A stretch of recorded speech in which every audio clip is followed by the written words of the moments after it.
Bom, irmãos, hoje nós estamos aqui reunidos para o último dia do estudo que estamos fazendo na segunda carta do apóstolo Paulo a Timóteo.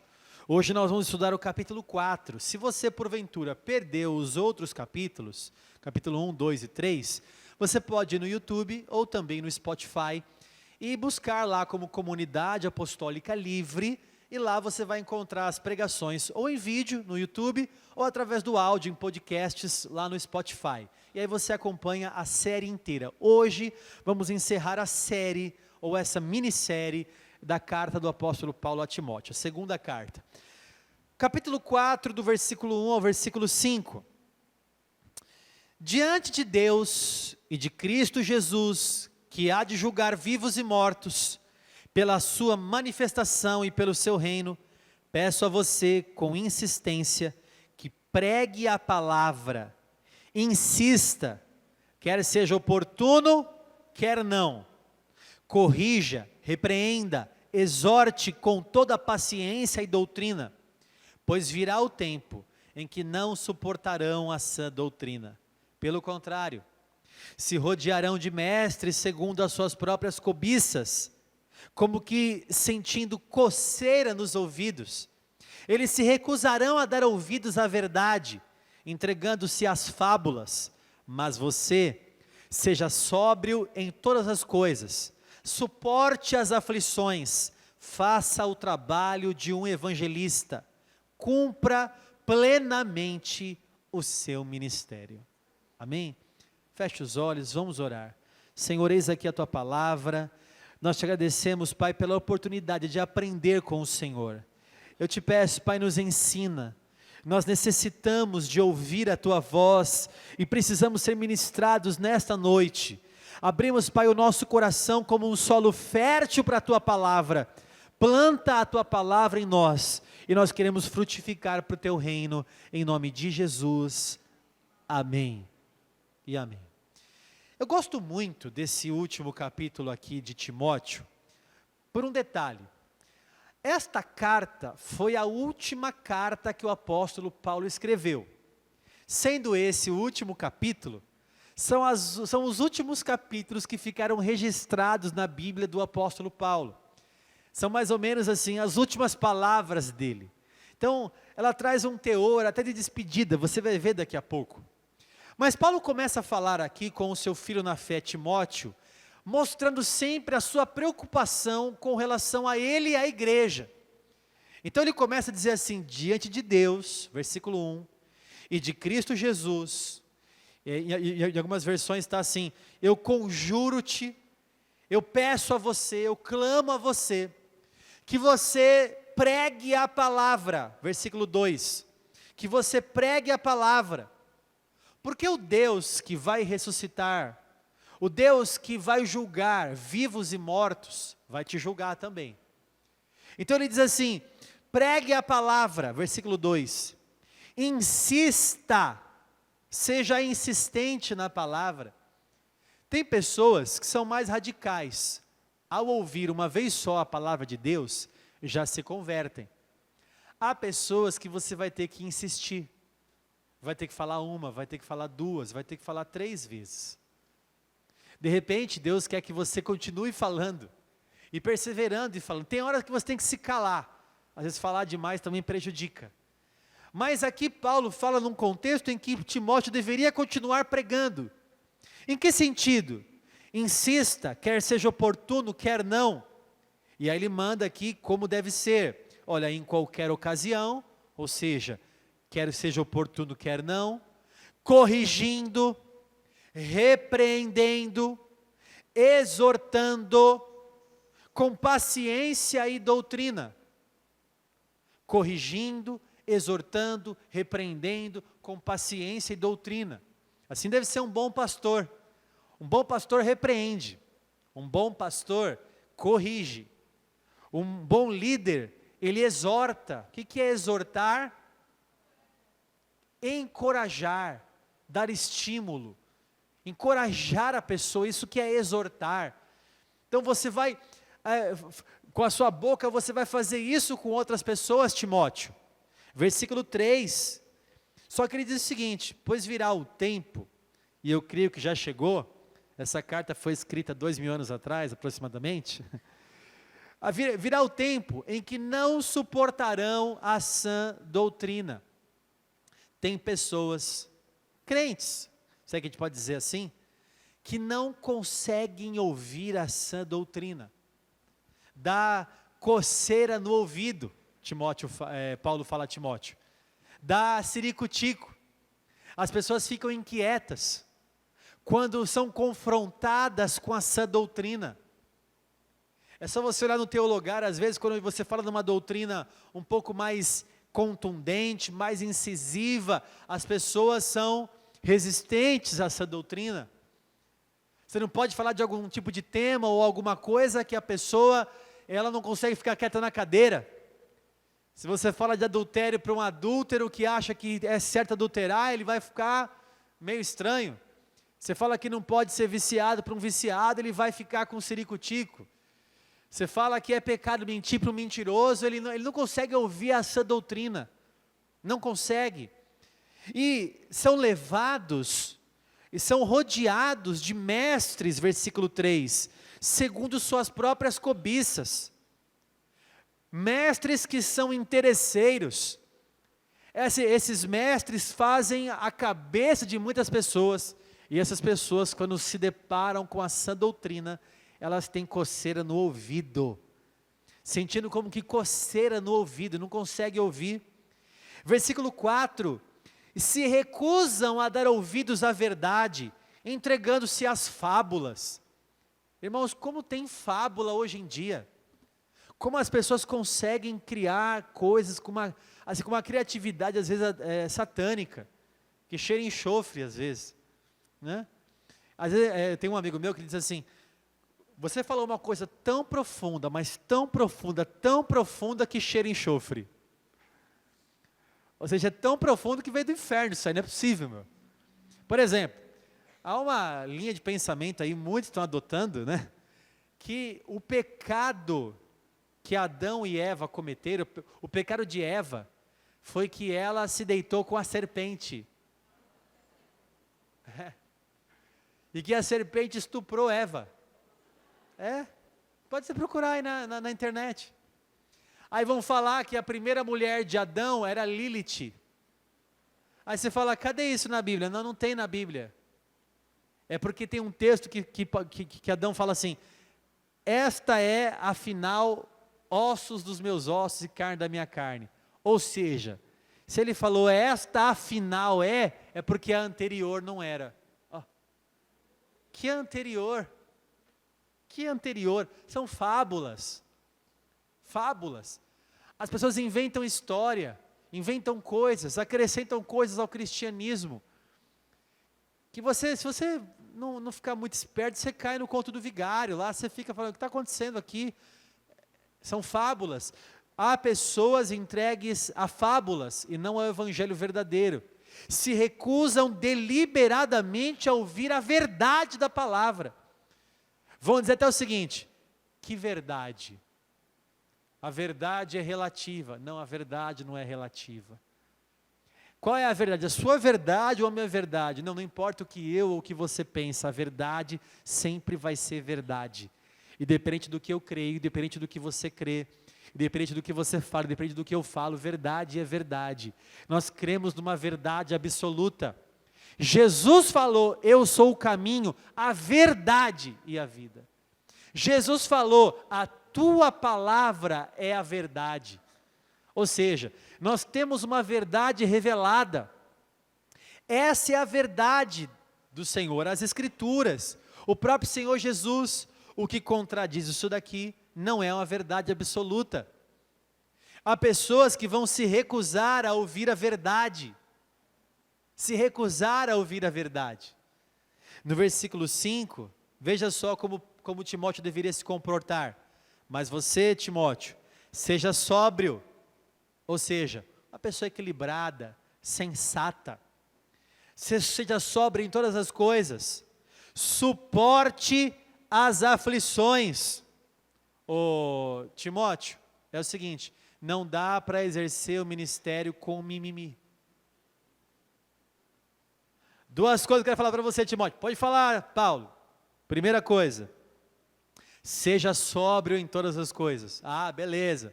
Você é uma pessoa equilibrada? Isso. Segundo, suporte as aflições. Olha que palavra para você. Seja sóbrio em todas as coisas, ou seja, largue a pinguinha. Não, brincadeira. Seja equilibrado. Seja uma pessoa sensata. O que mais? Seja uma pessoa que suporta as aflições.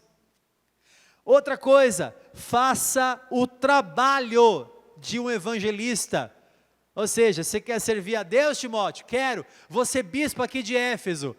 Você vai ser bispo de Éfeso, só que trabalha, meu filho, trabalha. Vai trabalhar.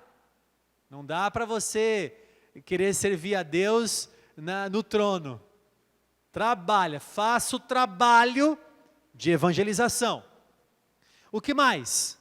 No próprio versículo 5, cumpra plenamente o seu ministério. Quem sabe qual é essa palavra ministério aqui no original? Ministério está em português, certo? Mas esse texto foi escrito em grego. A palavra grega, quem sabe qual que é essa palavra? Diaconia. O que significa diaconia no português? Ministério, serviço, servir. Palavra diácono quer dizer servo. Então Paulo está falando assim para ele: olha, cumpra plenamente o seu serviço. Vá servir, Timóteo. Porque a gente fala muito em ministério, né? Eu estou hoje no meu ministério de pregação, no meu ministério. Quando você pensa em ministério, você já está pensando que você já é um ministro da República, né? Um ministério. Quando a Bíblia fala ministério, está falando assim, ó, serviço, vai servir. Vá servir. Vai ser o menor, porque o menor é o maior. E agora, irmãos, a partir do versículo 6, Paulo começa a falar sobre a sua despedida da terra. Nessa parte, para mim é muito comovente, você que vem acompanhando a história de Paulo, quando você conhece alguém, né? Há alguns anos atrás, Dr. Shedd, que um grande estudioso da palavra, diretor da editora Vida Nova, né? Um homem de Deus, escritor de vários livros, um homem que trouxe tantas coisas boas para a teologia e tal. De repente ele, com 80 e poucos anos, agora não vou lembrar, adquire um câncer. E ele, muito inteligente, ele percebe que ele não ia sair daquela. Ele já sabia disso. Então alguns pastores, está no YouTube, se quiser procurar, você pode procurar lá. Alguns pastores da Igreja Batista de Atibaia, se não me engano, vão até o Shedd, fazer uma visita para ele, e gravam um vídeo assim no celular. Ó, estamos aqui visitando o nosso irmão Shedd, em nome da Igreja Batista de Atibaia, se não me engano. E nós estamos aqui, eu queria que ele desse uma palavra para vocês agora. E o Shedd fala assim: olha, irmãos, eu estou tendo uma experiência diferente do que eu tive minha vida inteira. Porque eu nunca sofri, e agora eu estou sofrendo. E ele completa assim: está sendo uma experiência muito interessante, porque é como se estivesse desmamando deste mundo e indo para outro. E ele já em fase terminal. Ele morreu acho que 5 dias depois que publicaram o vídeo, sei lá. Só você colocar lá no YouTube você vai ver. E ele fala, e um cristão pode sofrer sim, porque está lá em Pedro, ele começa a falar as referências, está lá em tal lugar, é normal disso acontecer com um cristão também. E eu estou como que desmamando deste mundo, indo para o reino de Deus, para o reino celestial. A pessoa que eu acompanhei assim, como o Shedd, ver ele falar aquilo entrou no meu coração, orei pela vida dele, mas vi também a alegria dele de se encontrar com o Senhor, porque Paulo fala que estar com Cristo é infinitamente melhor. Então Paulo, o mesmo que foi lá encontrado por Jesus no caminho de Damasco, ele que pregou a tantos lugares, como nós vimos no último capítulo, como ele sofreu, Domingo eu ministrei sobre as marcas do Evangelho. Ele falava: quanto ao mais, ninguém me moleste, porque eu trago as marcas de Jesus.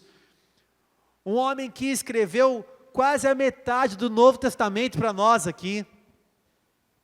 Um homem que foi açoitado, um homem que fez 3 viagens missionárias e mais uma até Roma, aonde ele foi decapitado e morreu. A gente lê Atos e vê os naufrágios que ele sofreu, Ilha de Malta, quando uma cobra, uma serpente pega na mão dele, ele coloca na fogueira assim. Quando ele ressuscita um cara que morreu porque caiu, o culto de Paulo demorou muito, o cara caiu da janela, era muito alto lá e ele ressuscita o cara. Algumas histórias assim que o lenço de Paulo curava as pessoas, e a gente vai vendo ele em Atenas, num lugar onde os deuses eram os milhares, e ele prega sobre o Deus desconhecido. Tantas coisas, a gente vai acompanhando a história de Paulo, de repente chega aqui no versículo 6, e ele começa a falar assim, ó, presta atenção comigo: quanto a mim, já estou sendo oferecido por libação. Libação é um termo conhecido no Antigo Testamento, que se relaciona à oferta. Então ele está dizendo assim, está chegando a minha hora, em que eu serei oferecido como oferta. E o tempo da minha partida chegou. É interessante ver esse termo partida, que dá a ideia de uma pessoa que está levantando âncora e partindo de um navio de um lugar para outro. Estou de partida. Paulo sabia que ele estava de partida desse reino da terra para o reino celestial. E ele começa a falar aqui, olha, eu estou de partida, estou levantando âncora. No versículo 7, ele olha para trás da vida dele. Ele diz assim, no versículo 7, combati o bom combate, completei a carreira, guardei a fé. Aqui ele olha para trás. Diga comigo, olha para trás. Então ele diz assim, fui um bom lutador, como um pugilista, eu combati o bom combate. Eu fui um bom atleta, que lutou com as regras do jogo, porque eu completei a carreira. E eu fui um bom despenseiro, guardando firmemente o depósito do meu Senhor, porque eu guardei a minha fé. Então ele olha para trás e vê tudo que ele fez. Sabe quando está chegando a sua partida, como está aqui com Paulo, ele fala, poxa, eu estou feliz. Por que eu estou feliz? Eu combati o bom combate, eu completei a carreira, e eu guardei a minha fé. Toda a minha vida agora estou preso aqui, e eu sei em quem tenho crido, estou bem certo que Ele é poderoso para guardar a minha vida e o meu depósito até aquele dia. Ele olha para trás e vê tudo que ele fez. No versículo 8, ele olha para frente. Diga comigo, olha para frente. E ele diz assim no versículo 8, desde agora me está guardada a coroa da justiça, que o Senhor, reto juiz, me dará naquele dia, e não somente a mim, mas também a todos os que amam a sua vinda. Agora Paulo olha para frente. Primeiro ele olhou para trás e disse, combati o bom combate, completei a carreira e guardei a fé. Agora Paulo olha para frente e diz, olha, o que me espera é a coroa da justiça. Essa palavra coroa no original é a palavra Stefanos. Da onde vem Stefanes, da onde vem Stefano, né? Da onde vem Stephanie? Você conhece alguém que chama Stephanie? A palavra Stefanos quer dizer coroa. E esta Stefanos aqui é uma coroa de louros que o atleta olímpico recebia na época, quando ganhava o seu prêmio de primeiro lugar, ganhava a competição, recebia então a coroa de louros. Não é uma coroa de rei. A Bíblia usa a palavra diadema para se referir à coroa real, coroa de um rei, coroa de ouro. Paulo está falando aqui de uma coroa de louros, que é o Stefanos. Ele está dizendo o seguinte, eu vou morar com o Senhor, e lá o reto juiz Paulo, que já foi julgado em vários tribunais aqui da terra, sabe que vai ser julgado num tribunal de Deus, e que diante do reto juiz estará ali para receber a coroa que está aguardando ele. Que coroa? A coroa daquele que completou a carreira, guardou a fé e combateu o bom combate. E ele diz o seguinte: não somente a mim, essa coroa não é exclusiva, não é eu sou apóstolo, então eu terei uma coroa exclusiva, não. Não somente a mim, mas também a todos os que amam a sua vinda. Quem aqui ama a vinda de Jesus Cristo, diga amém. Amém. Olha só, a mesma coroa que Paulo estava aguardando, está aguardando você também. A coroa da justiça. Bispo, quer dizer que eu vou chegar lá e Deus vai pegar uma coroa de louros e vai colocar na minha cabeça? Não, aqui é uma metáfora, que Paulo está falando o seguinte: lá eu serei galardoado, lá eu receberei meu galardão, o meu prêmio. Há um prêmio esperando por você lá no céu. Por quê? Porque se você olhar para trás, você vai perceber o seguinte: eu combati o bom combate, eu completei a minha carreira e eu guardei a minha fé. Quem é um bom pugilista, um bom lutador nas batalhas deste mundo? Quem é uma pessoa, um bom atleta que luta com as regras do jogo nesse mundo? Quem guarda a fé até a vinda do Senhor, pode aguardar, porque o seu galardão está reservado. O Senhor está preparando uma coroa para você em nome de Jesus. Amém?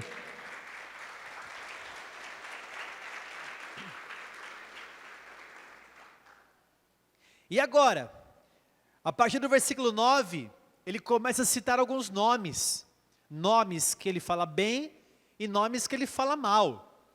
Eu estou escrevendo uma parte do meu livro sobre apologética enfraquecida, e um dos capítulos eu falo sobre isso. Eu posso citar o nome da pessoa quando eu vou refutá-la? Porque alguns me dizem assim: olha, não fale de fulano, não julgue, não fale de Beltrano. Será que eu posso falar o nome? Por exemplo, eu vou falar aqui agora e vai sair gravado, será que eu falo? Bom, eu vou falar, porque eu tenho boca e vou falar, né? Por exemplo, não concordo com a doutrina que o Edir Macedo prega. Não concordo com a doutrina que o Valdemiro Santiago prega. Não concordo com a teologia da prosperidade que o Hernandes Dias Lopes, não, com o Estevão Hernandes prega. Concordo com a doutrina que o Hernandes Dias Lopes prega. Você está em pecado de falar nomes, então fale com Paulo, porque ele também pecou então. Porque é o seguinte, irmãos, tem um remédio aí que está causando problema na sociedade. O que a Anvisa faz? A Anvisa fala assim para você: tem um remédio aí que está fazendo mal, mas eu não posso falar o nome para você. Você tem que descobrir sozinho. É um remedinho, meio amarelo, meio azul, meio redondinho, meio compridinho, tal. Cuidado. Não, a Anvisa vai lá, coloca no edital e diz assim: esse remédio não é remédio, é veneno. Está fora de circulação, você deve se abster dele. Pronto, pá. Lutero foi lá na porta do castelo da igreja de Wittenberg e pregou 95 teses. Essa aqui é a verdade, Essa aqui é a verdade, sem medo de falar. Agora Paulo, sem medo de ser feliz, como diz na gíria, começa a falar aqui alguns nomes. Versículo 9: empenha-se, Timóteo, empenha-se por vir até aqui o mais depressa possível. Timóteo, preciso de você aqui. Paulo está chamando ele. Por quê? Porque versículo 10, porque Demas, tendo amado o presente século, me abandonou e se foi para a Tessalônica. Crescente foi para a Galácia, Tito foi para a Dalmácia. Para aí um minutinho. Ele começa a citar nomes aqui no versículo 10. O primeiro nome que ele cita é Demas. Demas é citado 3 vezes na Bíblia. Primeiro em Filemão, versículo 24, quando é citado como companheiro de Paulo. Depois em Colossenses 4,14, quando apenas é citado como Demas. E agora em Timóteo 4,10, como aquele que abandonou a Paulo. Esse é o retrato de uma pessoa que estava no caminho, que estava andando com o Senhor, que estava ao lado de Paulo como companheiro das lutas e das batalhas, e que de repente se desviou e abandonou o apóstolo Paulo. E ele fala bem claro: Demas me abandonou, foi embora. Se eu pegasse quem saiu da igreja e começasse a falar aqui, fulano saiu da igreja, me abandonou, ciclano me abandonou, foi o que Paulo está fazendo aqui. Hoje talvez seria antiético, né? Dizer, Beltrano saiu da igreja, fulano também. Por quê, bispo? Porque amou o presente século. Você imagina se fizéssemos isso hoje? O Ricardo e a Bárbara saíram da igreja. Por quê, bispo? Porque amaram o presente século.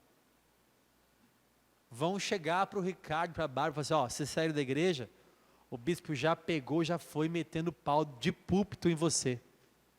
Aliás, escreveu um e-mail e disparou para todo mundo. Foi o que Paulo fez. Escreveu uma carta, uma epístola e disparou para todo mundo. Demas me abandonou. E fala o motivo. Qual é o motivo? Amou o mundo. Amou o mundo mais do que a mim e a igreja e a Jesus. Foi embora, se desviou, me abandonou, se foi para Tessalônica. Interessante isso aqui, né?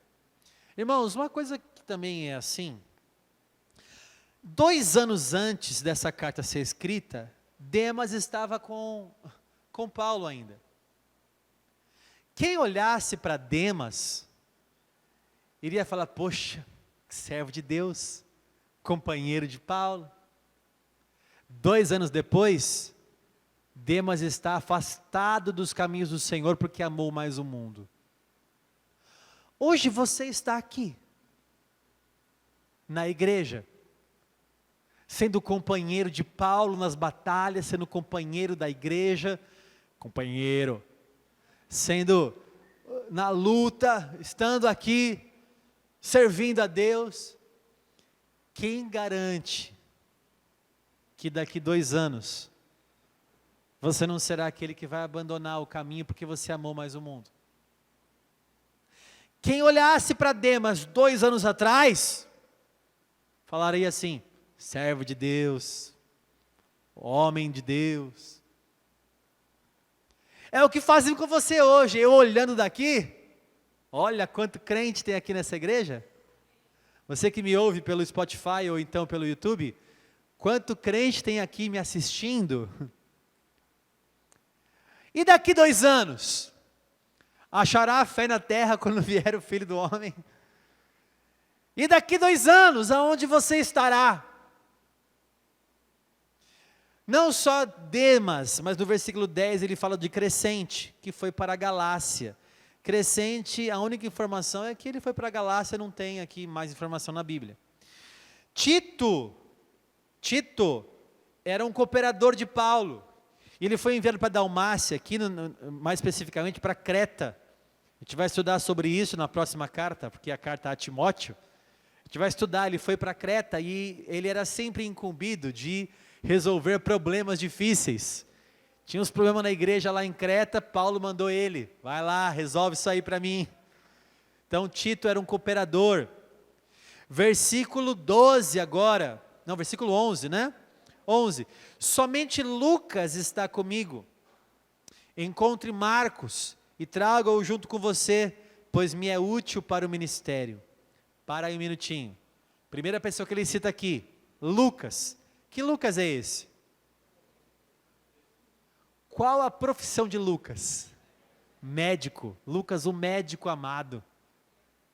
Esse Lucas é o escritor do 3º evangelho e também do livro de Atos na Bíblia.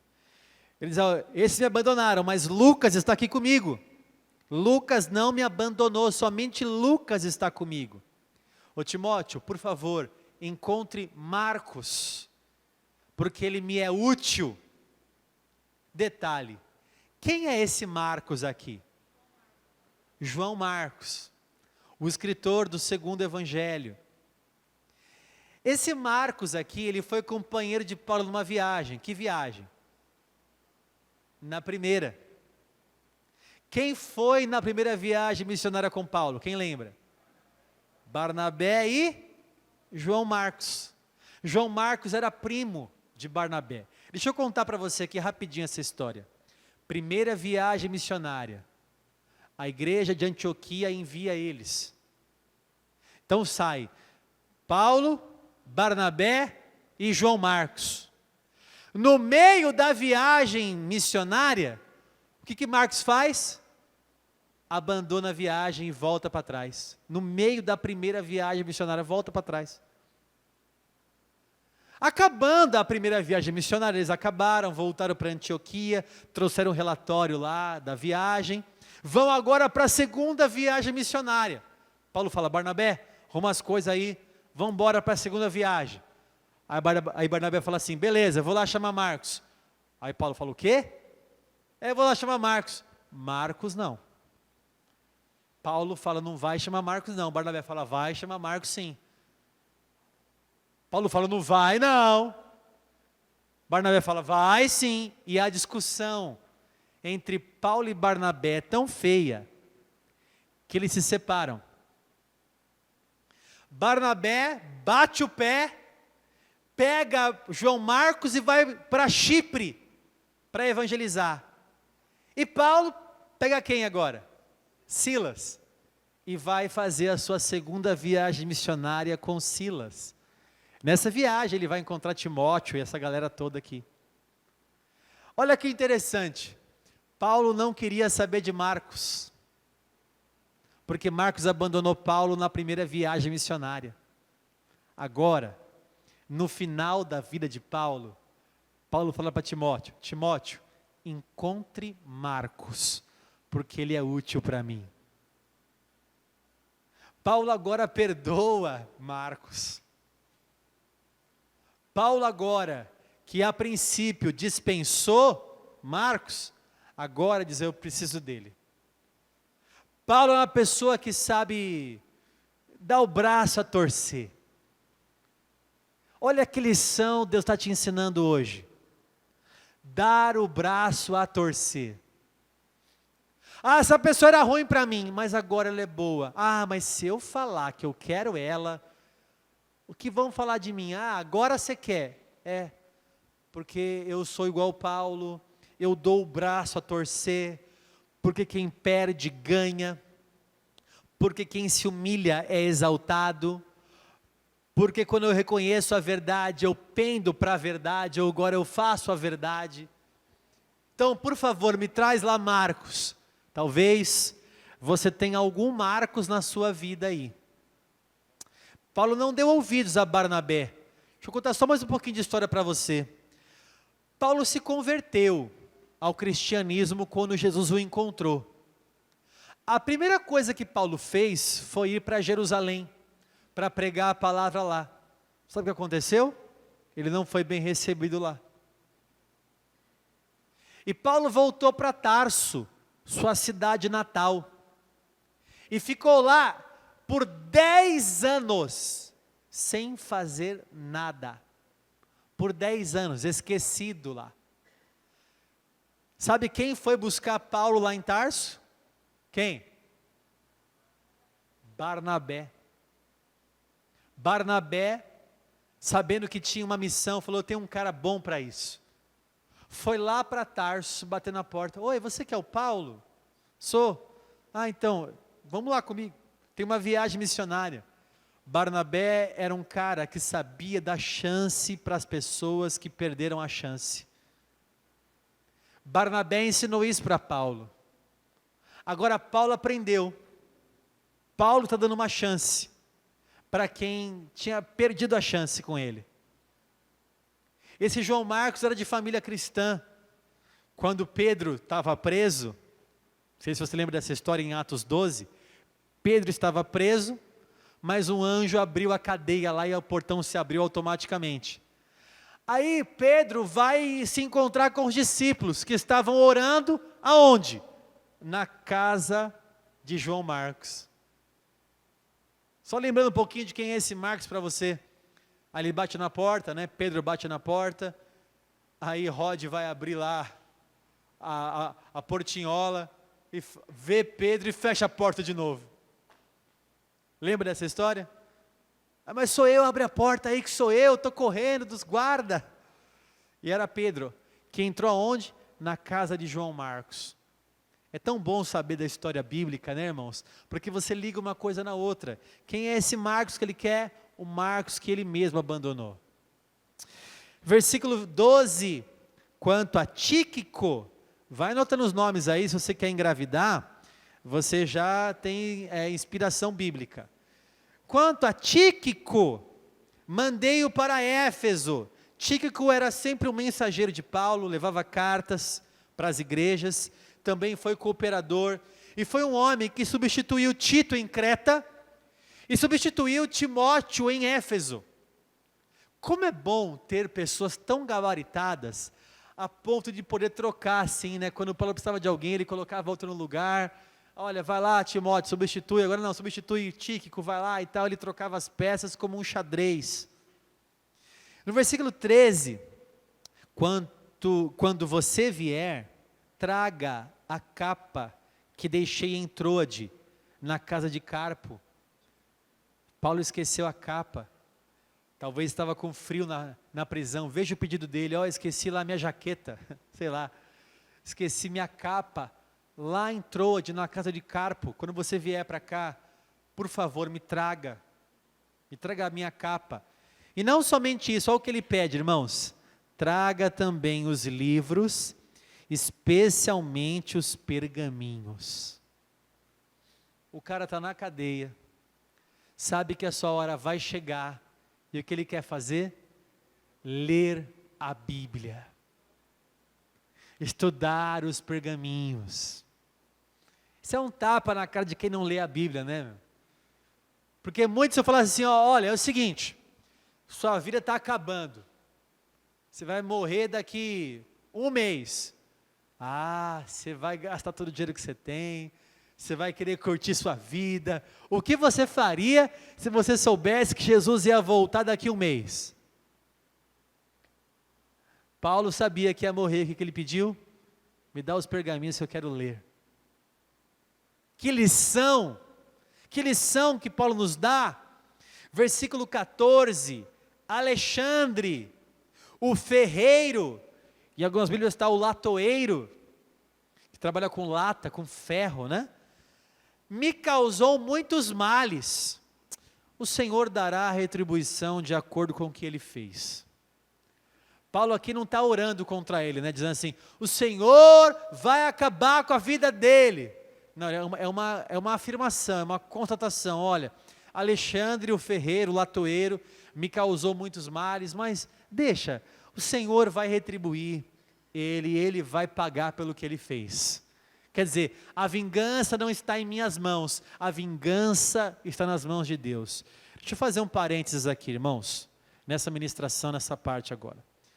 Quem aqui já sofreu algum mal, alguns males de alguém? Levante a mão aí. Como é que você ora por essa pessoa? Vou te imitar então.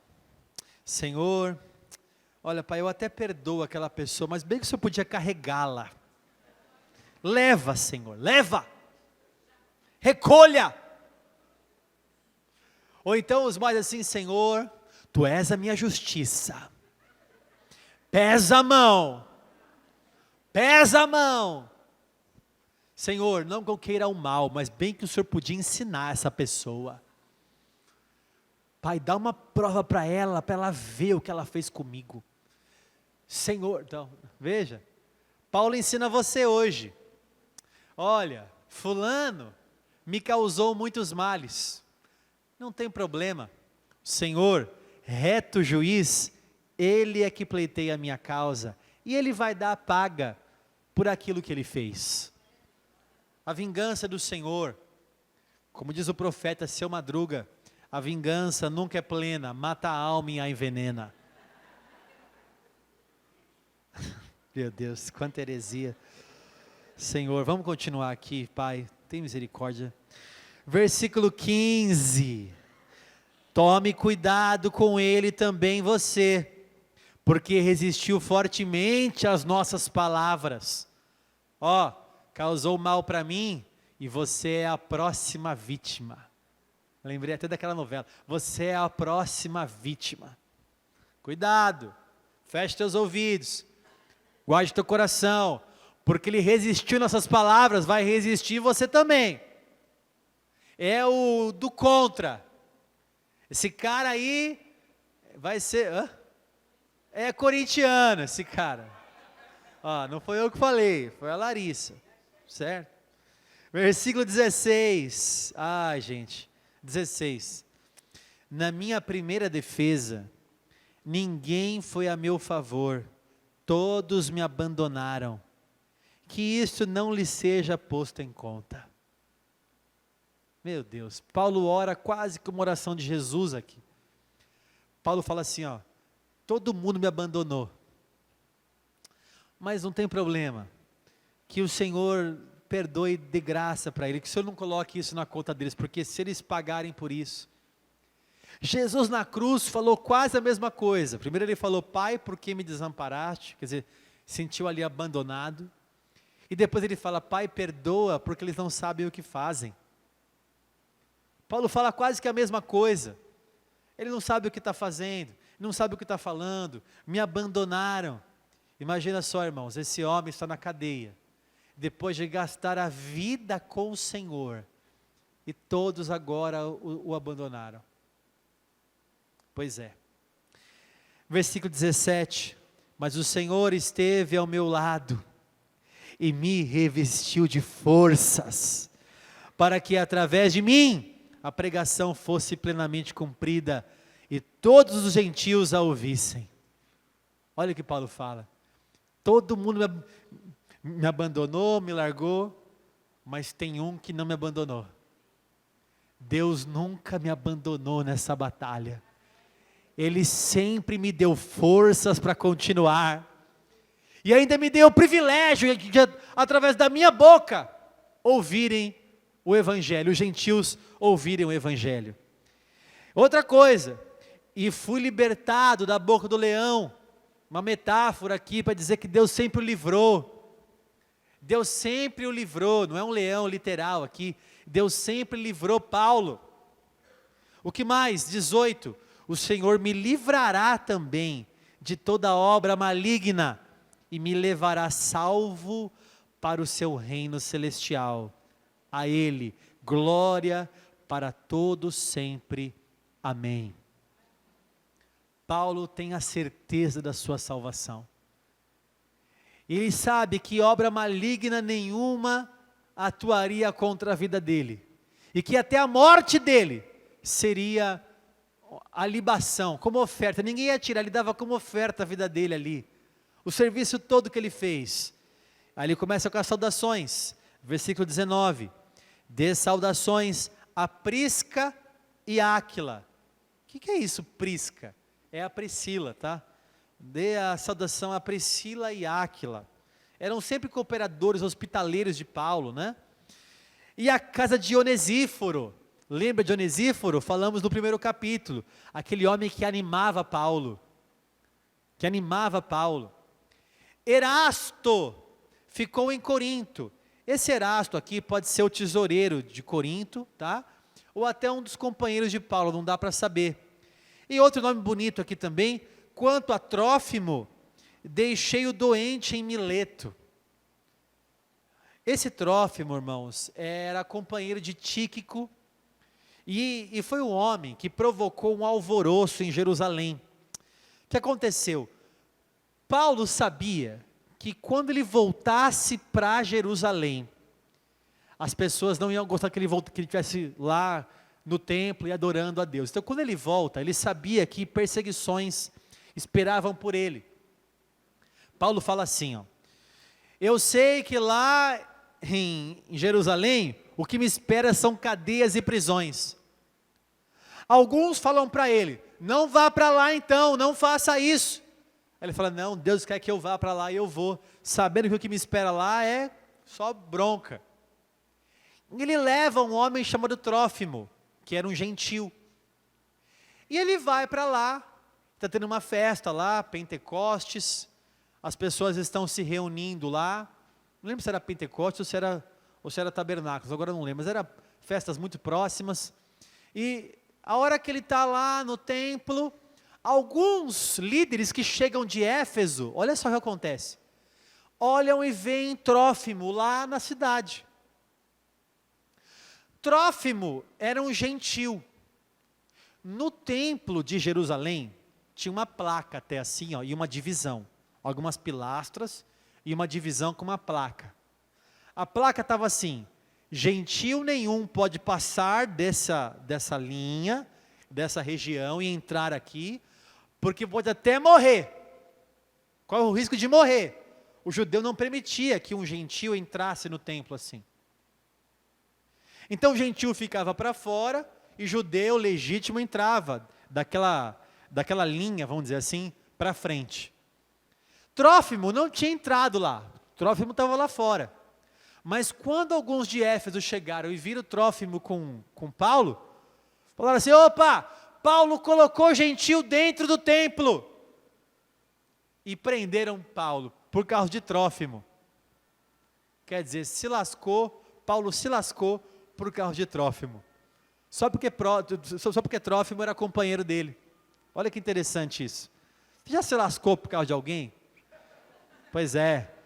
Diga-me com quem andas. Ai, ai, ai. Esses dias a Thalita chegou em casa com uma ocorrência na mão.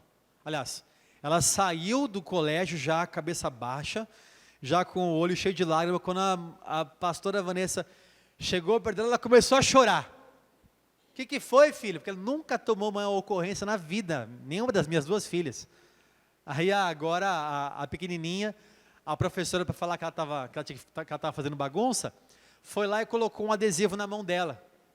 Que é assim, coloca um adesivo, tipo, você está fazendo bagunça, vai lá e cola um adesivo na mão. E ela não estava fazendo bagunça, mas a amiguinha dela começou a conversar com ela, e ela com medo, ela, meu Deus, a professora vai olhar, e a amiguinha conversando, e ela não conseguia se livrar, não conseguia falar, fica quieta que não deu outra. A professora veio, colou na amiguinha e colou nela também. Para quê? Colou adesivo na mão da Thalita, a Thalita chorou, ficou desesperada, tomou a primeira bronca dela na vida dela. Eu fiquei, tadinha, né? Que raiva da professora, sabe? Mas tudo bem. Aí, é a mesma coisa aqui com Trófimo. Trófimo estava lá, tal, de repente vem os de Éfeso e cola na mão de Paulo um adesivo. Fala, olha, se lascou por causa de alguém. Você já se lascou por causa de alguém? É, irmãos, foi o que Paulo sofreu aqui com Trófimo. Aí detalhe, né? Vamos falar um pouquinho de Trófimo ainda? Trófimo ficou doente em Mileto. Você não se pergunta assim, por que Paulo não curou ele? Olha, eu deixei Trófimo doente lá em Mileto. Aqui fica claro que a cura milagrosa não acontecia com todas as pessoas. Nem todo mundo era curado. Nem todo mundo era curado. A Bíblia conta os que foram curados. Mas teve muitos que morreram, que a Bíblia não conta. Que não foram curados. Alguns vão dizer assim, por que não existe milagres hoje em dia como existia na Bíblia? Claro que existe. É que a Bíblia faz uma coletânea dos milagres. É uma compilação de milagres. Então parece que aconteceu toda hora, com todo mundo, tal. Não. Alguns morreram. Alguns ficaram doentes. Olha aí, Trófimo. Trófimo ficou doente, e lá em Mileto, e Paulo deixou ele lá e não curou ele. Versículo 21. Faça o possível para vir antes do inverno. Por quê? 2 motivos. A locomoção no inverno seria impossível, através de navegação e coisas assim. E o frio também. A capa estava em Trode, na casa de Carpo, lembra? Traz logo a capa antes do inverno, né? Eubulo, olha que nome bonito para você colocar no seu... Eúbulo manda saudações. O mesmo fazem Prudente, Lino, Cláudia e todos os irmãos. Nesse versículo aqui, essas pessoas citadas, não tem referência bíblica sobre essas pessoas. Por exemplo, Lino é citado por Irineu. Irineu é um dos pais da igreja, segundo século, né?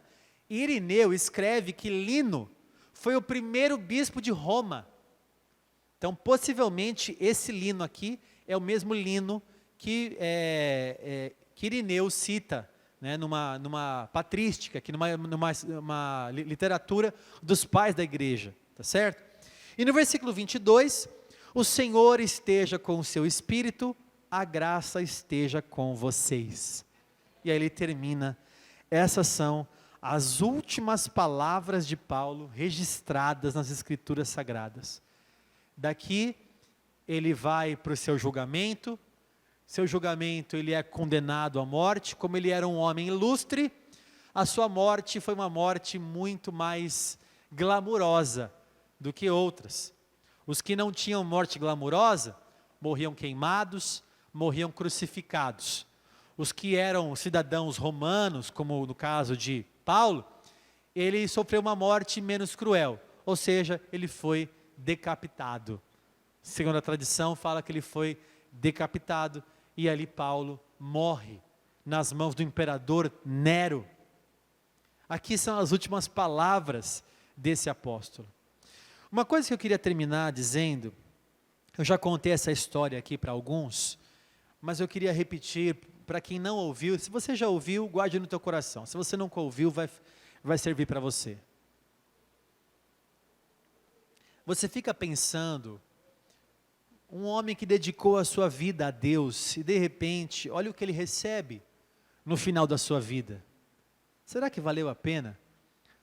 Tudo que ele passou, chibatada, ele foi apedrejado, naufrágio, prisões, agora foi preso, morto, decapitado, sem cometer um crime sequer. Talvez você pense assim, vale a pena servir a Deus dessa forma? Olha o que essa pessoa ganhou. Só na glória. Veja só, existiu uma história que me contaram, eu sempre, nunca mais vou esquecer essa história. Alguns missionários ficaram no campo, missionários 50 anos, um casal de missionários, 50 anos no campo. Jubilaram e decidiram voltar para sua terra natal, voltar para sua casinha que eles tinham deixado quieta lá, para sua velhice. E então entraram num barco e voltaram para a sua terra. Ao barco chegar ao porto, chegando próximo do lugar onde eles iam desembarcar, eles viram uma multidão gigantesca, com bandeirinha, sabe quando fica assim, bandeirinha, lencinho, faixa, um barulho, apito. E eles olharam para aquilo, e o barco se aproximando, e eles viram as pessoas acenando, eles acenavam também. E o barco chegando, as pessoas acenando, eles acenavam também para as pessoas. Eles ficaram maravilhados com aquilo que aguardavam eles ali, no cais ali. Então, eles correm para a cabine, vão lá, fecham as malas. Eles eram idosos, com dificuldade para sair do barco. Muitos saíram antes deles. Eles ficaram quase que por último para sair. E quando eles estão saindo do barco, não tem mais ninguém ali para recebê-los. A recepção não era para eles, era para outras pessoas do barco. Então eles vão embora e o marido começa a murmurar. E começa a dizer assim para a esposa: é isso que a gente recebe quando a gente chega em casa? Então eles abrem a porta de casa, começa a tirar o pó dos móveis, ela começa a lavar a louça, eles vão se encontrando assim nos cômodos, e ele começa a falar para a esposa dele: pergunta para o seu Deus, se é isso que a gente recebe quando a gente chega em casa. E mais um pouquinho, a esposa quieta, sem falar nada, sem murmurar, só guardando no coração, e o marido revoltado. É isso que a gente recebe quando chega em casa, tal. E aí foi falando isso várias vezes. Uma hora ele parou ela e ele revoltado falou: e aí? Já perguntou para Deus se é isso que a gente recebe quando a gente chega em casa? E ela responde: perguntei. E o que ele respondeu? Diz o marido. Ela responde: ele me disse que a gente ainda não chegou em casa.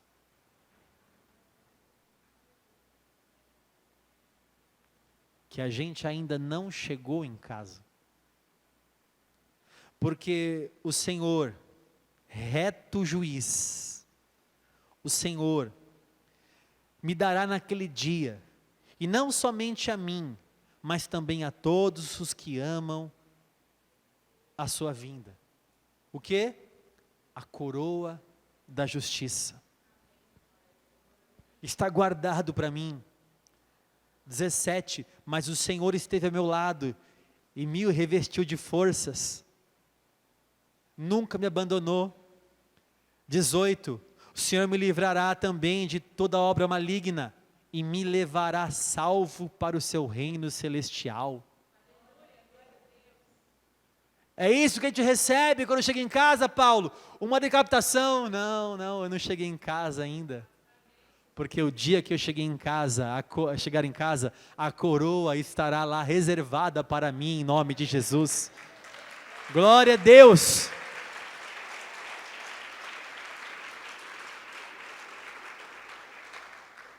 Vamos ficar em pé, por favor.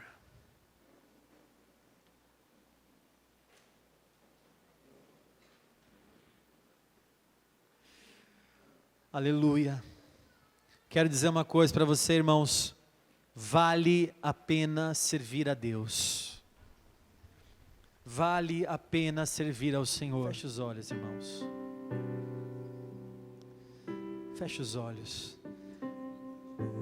Vale muito a pena servir a Deus. Vale muito a pena servir a Deus. Por quê? Porque ainda que você passe por lutas aqui como qualquer pessoa, o Senhor me assistiu, o Senhor me revestiu de forças, o Senhor me livrou da boca do leão, o Senhor também me livrará de toda obra maligna e me levará salvo para o seu reino celestial. Obrigado, Senhor, porque vale muito a pena te servir. Obrigado, Senhor, porque é bom estar aqui na tua casa. Você que foi ministrado hoje com esta palavra, Deus falou com você em cada entrelinha que nós citamos aqui. Eu quero que você ore primeiramente, colocando o teu coração em Deus, colocando o teu coração no Senhor, para que você perceba se você foi aquele que combateu o bom combate, completou a carreira e guardou a fé. Se você olhar para trás na sua vida, o que é que você vai dizer da sua vida? Olhe para trás agora como Paulo. Paulo olhou para trás e viu que trabalhou muito para o Senhor. Se você tem marcas, se você trabalhou muito para Jesus, fale com o Senhor sobre isso. Se você não trabalhou o quanto você deveria trabalhar, veja que grande oportunidade o Senhor te dá para você combater o bom combate, completar a carreira e guardar a fé. Olha para frente agora. O que é que está reservado para você? Tanto aqui na terra quanto no céu. Aqui na terra, muitos milagres, muitos livramentos de Deus ainda acontecerão na sua vida. O Deus que te assistiu até hoje, que te sustentou até agora, também te sustentará até o final da sua vida. O Deus que te guardou até hoje é o Deus que te guardará até o final da sua vida. E um dia, juntos, estaremos com Ele, adorando e bendizendo o nome do Senhor na eternidade. Essa coroa está reservada para todos os que amam a sua vinda. Eu amo a sua vinda, Senhor. Eu amo a sua vinda. E eu sei que há uma coroa reservada para nós. Há uma coroa reservada para você, meu irmão. Há uma coroa. Será que você hoje é o Demas de amanhã? Ou será que você é aquele que vai permanecer firme até a volta do Senhor? Será que você vai permanecer firme daqui 2 anos? Demas abandonou o Senhor, amou mais o mundo. Guarde a sua vida para você não amar mais o mundo.